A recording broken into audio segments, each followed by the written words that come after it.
तो कहाँ बात मन घोटू अरे मन घोटवा के गोरी राजन भैया जी तो ठीक रहे भिखारी भैया हिलते हुए आज ऐसे श्रोता के हम देखो तनी कि सभी अपना फेर में बाकी हूँ भोजपुरी के फेर में नहीं बाकी रौरा हमारे तो अच्छा डांस करके हमारे मदद करनी कहाँ बाऊ मन घोटू अरे मन घोटवा के गोरी कहाँ भी अमाई जे सुनावत रहे कहाँ भी अमाई जे सुनावत रहे कहाँ बाऊ मन घोटू घोटवा के गोरी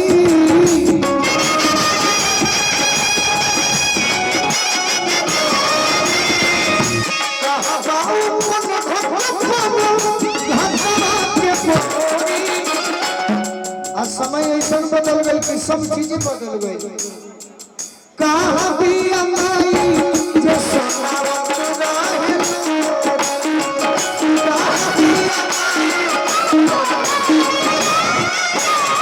जब हमनी के सुतत ना रहनी जा जब हमनी के सुतत ना रहनी जा रोत ना रहनी जा तो हमारे माताजी भी सब भगवान के माताजी भी है कहत हुई अमित सिंह जी कौन बाबा जही सरोज आयु तू तेरे सोनी के जही सरोज आयु तू तेरे सोनी के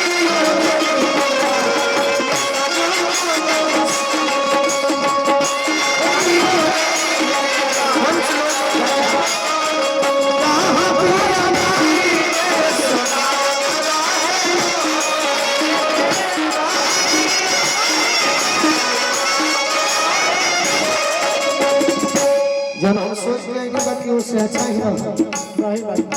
पहले के समय कैसा रहे चाची घूम घूरू जब और हम लोग नहीं कहा घूम घूरू जब बरधन के बरधनिया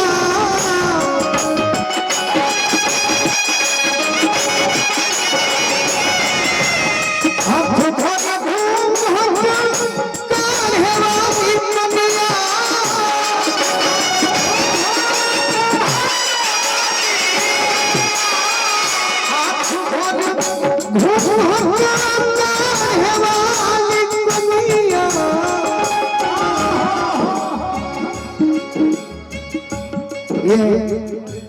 ये मेरे जिगर के टुकड़ा और बड़े ही अच्छे गाते हैं मोहित माहिया जी जिगर गीत हमने के सुनो जो अभी ना 12 बजे के बाद होला जब हम हो गाइब अभी तो का करिए प्रोग्राम बा यही में करे के बा पर ड्यूटी अच्छा ये गाँव चलिए गाँव के लड़का के हमारा बड़ भाई मोहित जी को रसवा आशीर्वाद दी यहाँ के भोजपुरी में गोला बनाओ के बैल की भौजी बटन खपोरी के बैल की भौजी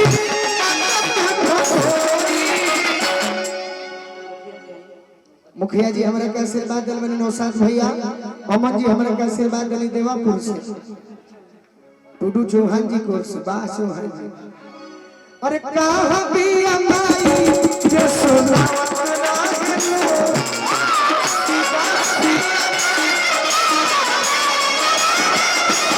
कहाँ भी अमाई जो सुनावत रहे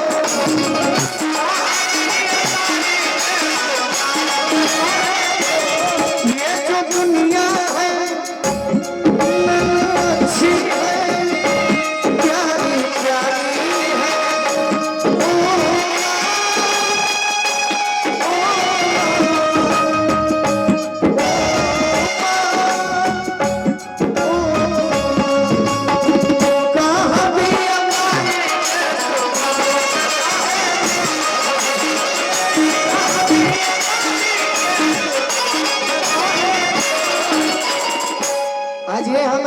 सिवान के धरती है, बड़हरिया के धरती है, हाँ भलुआ के धरती हो के चाहे छपरा सिवान आरा, पहले धरती कैसन रहे मनोज भैया? कैसन रहे? आल्हा के मुछैल गवैया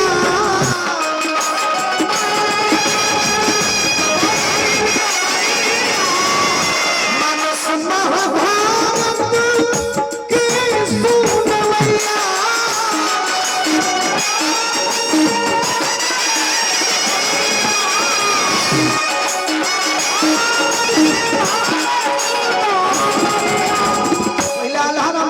मोछैल गवैया रहलन और सुनवैया भी वैसने रहल बा। कैस देखली देवापुर काली पूजा समिति की ओर से कहवा चुपा कोइल माय असली होरी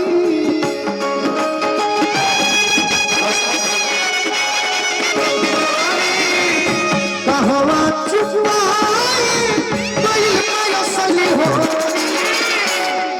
कहाँ पिया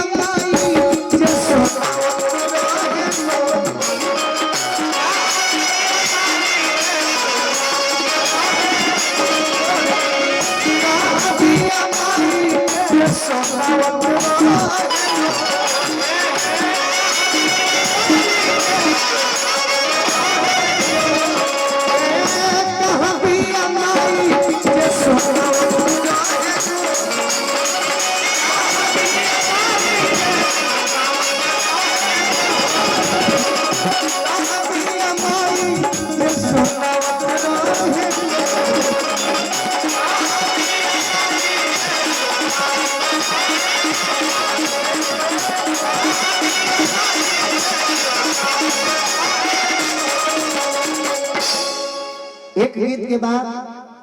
जागरण का ही महत्व होता है झांकी, और झांकी दिखाने वाले कलाकार भी बड़े ही अच्छे आए हुए हैं, उनका ग्रुप आया हुआ है, मैं उनका तहे दिल से स्वागत कर रहा हूं। लेकिन चुनू भैया के वो फरमाइश बा, आई गीत जौन बा माता बहन लोग ध्यान से सुनब तो जरूर और सबके लास्ट में ताली बजाए पर मजबूरी ऐसा हो जाए कि अभी हमारा बड़ भाई के जब शादी हुई पूनम दीदी तो हमारी इच्छा रहे कि हमारे वो भतीजा हो, तो फिर सोचने कि तो भगवान के जौन वरदान मिले हुए हमारा स्वीकार करे के, लेकिन जब भतीजी भई तो बहुत हमारा खुशी मिले से कि हमारे कोनो बहन रहे ना रोरा के आज मोहन कहत नहीं शुरू से मानत रहल बनी साच कही तो रोरा से अच्छा गायिका केहू भोजपुरी में बाना भले दुनिया केहू के सुनता वो कर सोच बात, लेकिन भोजपुरी जगत में अगर हम केहू के मानत नहीं तो कल्पना जी के बाद सरदा सिन्हा जी के बाद एगो हमारा आरा में सोनी पांडे बाड़ी, और ओकर बाद हरदम हर मंच पर जेकर हम फैन है, हर गीत के फैन है, ओकर नाम पूनम शर्मा। ये तो आइले बड़े और तो भजन